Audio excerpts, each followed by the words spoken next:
मुसलमानों को लिंचिंग किया जाता है, उनके दुकान के पास आके हाव हल्ला किया जाता है, उनका घर तोड़ा जाता है। और इसका एक ही रीजन है, छठभैया नेता और जो गुंडे मवाली उनके साथ दुष्कर्म कर रहे हैं। ये क्यों कर रहे हैं? क्योंकि हमारी लीडरशिप नहीं है। समाजवादी पार्टी की बकायदे नहीं है मुस्लिम वोट बैंक, ये लोग मुसलमानों को यूज करते हैं, ये लोग आपका भी यूज कर रहे हैं।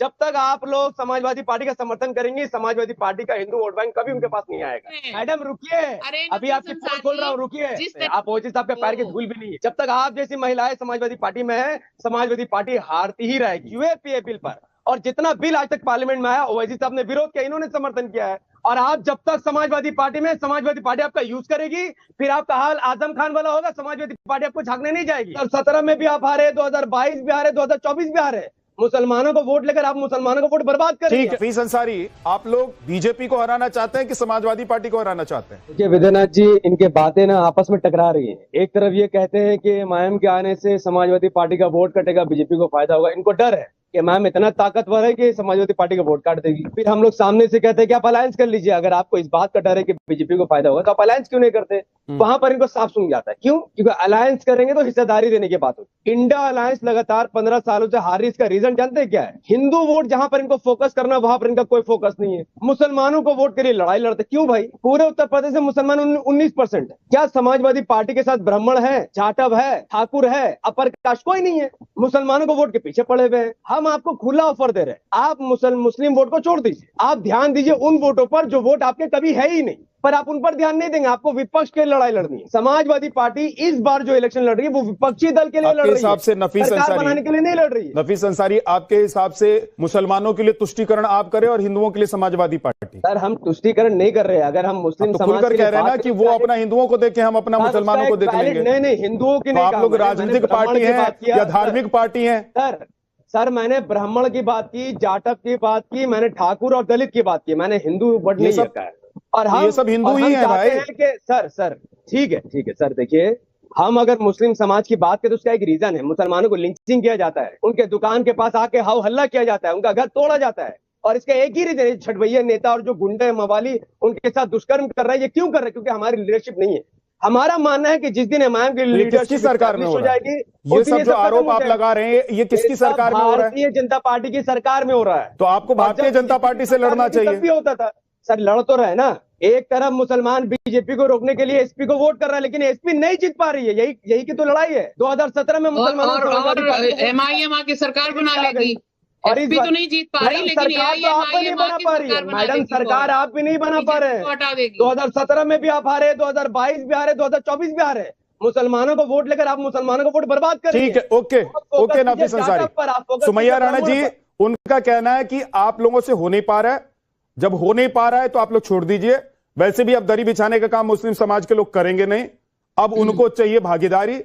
जिसकी जितनी संख्या भारी, जिसकी जितनी आबादी है, उस हिसाब से उनको भागीदारी भी चाहिए। आप लोग नहीं कर पा रहे हैं, उनको करने दीजिए। इन लोगों पे कोई मुकदमा नहीं होता और इनको पूरी तरीके से छूट दी जाती है। करने के लिए बोला था ना, आपको मालूम है बिहार में हमने अलायंस करने के लिए बोला। अरे अलायंस का दर्द आप कब तक रोते रहेंगे? अलायंस के दर्द से आप सिर्फ नुकसान कर सकते हैं। नहीं किया है ना आपका फायदा होना है ना किसी को फायदा होना है। लेकिन ये बताइए सुमैया राणा जी एक चीज बताइए। एक सेकंड नफीस अंसारी, नफीस अंसारी एक सेकंड। सुमैया राणा जी, आप लोग कांग्रेस से अलायंस कर लेंगे, कांग्रेस को आप लोग अपने साइकिल के पीछे बिठा लेंगे, उससे कितना फायदा हो रहा है आप लोगों को भी पता है। और नफीस अंसारी, असदुद्दीन ओवैसी की जो पार्टी है वो कहते हैं कि भाई हम लोग उसे अलायंस कर लीजिए, तो आप लोग नहीं करेंगे। उनको लगता है कि नहीं, बुरके वाली महिला को मुख्यमंत्री बनाना है या किसी मुसलमान को बनाना है, तो सबसे पहले जिस राज्य से आते हैं वहीं अपनी पार्टी का कुछ काम कर लें। नफीस अंसारी सबसे पहले आप, उसके बोलिए नफीस अंसारी जल्दी से। बुरखा का जहां तक मैटर है, वो ओवैसी साहब ने पाकिस्तान के खिलाफ, अश्विनी भाई 1 मिनट रुकिएगा, आ रहा हूं। पाकिस्तान का कॉन्स्टिट्यूशन में साफ लिखा है कि मुसलमान के अलावा कोई वहां पीएम नहीं बन सकता है।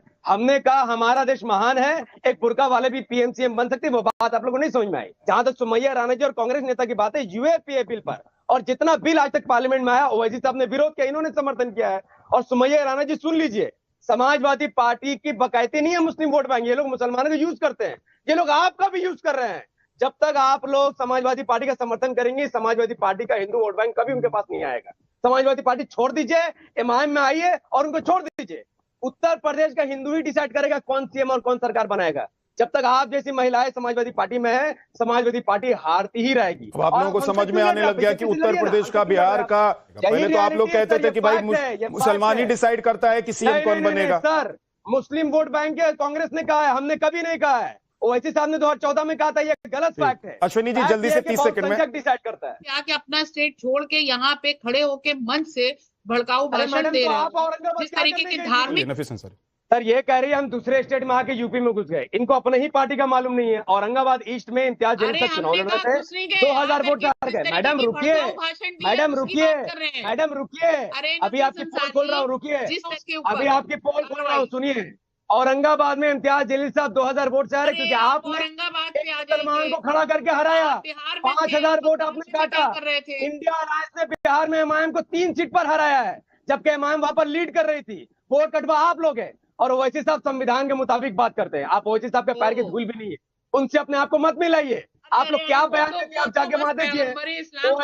आप संविधान के मुताबिक बात करते हैं और उनको टच नहीं कर सकता है। और आप जब तक समाजवादी पार्टी में, समाजवादी पार्टी आपका यूज करेगी, फिर आपका हाल आजम खान वाला होगा। समाजवादी पार्टी आपको झांकने नहीं जाएगी। मुसलमानों के खिलाफ जो है यहाँ पर तो परेशानी हो रही है।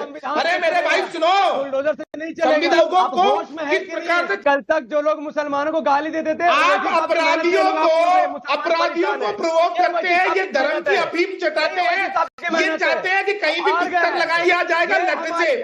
और यदि तो जब तक आप समाजवादी पार्टी में, समाजवादी पार्टी सरकार नहीं बनाती, का केस लड़ रहे थे वो दौर नहीं है, ये वो दौर नहीं है। साहब ने हमने मुसलमान का केस लड़ा, एटलीस्ट हमने आवाज उठाया, समाजवादी पार्टी के सब मुंह में ताला लाके नहीं बैठ गए। आजम खान साहब आपकी पार्टी के हैं, और ओवैसी साहब आजम खान की लड़ाई लड़ रहे थे। कुछ शर्म है आपके अंदर? अखिलेश यादव जी के अंदर कुछ शर्म है? पार्टी उनका है, नेता उनका है। मुसलमान मुसलमान के लिए कोर्ट में खड़े हुए आपके बैरिस्टर साहब। बहुत बहुत शुक्रिया आप सभी मेहमानों का ब्रह्मास्त्र में जुड़ने के लिए, हमारे साथ जुड़ने के लिए। लेकिन एक बात यह है कि भाई देश अब काफी आगे निकल चुका है।